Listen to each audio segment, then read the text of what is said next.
តម្លៃត្រឹមតែ$299បងរំលោះត្រឹមតែមួយខែ$32តែប៉ុណ្ណោះ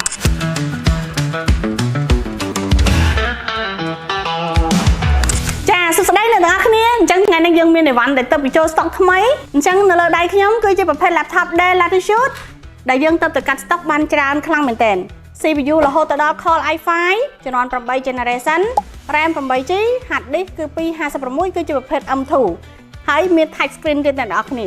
រីឯតម្លៃវិញគឺពិសេសខ្លាំងមែនទែនគឺត្រឹមតែ$299តែប៉ុណ្ណោះហើយតម្លៃ$299នេះដែរគឺយើងមានការ free ជូន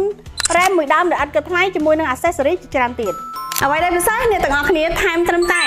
$45នឹងទទួលបាន printer print only គឺជាប្រភេទ printer Brother ដែលមានលេខកូដ L237DN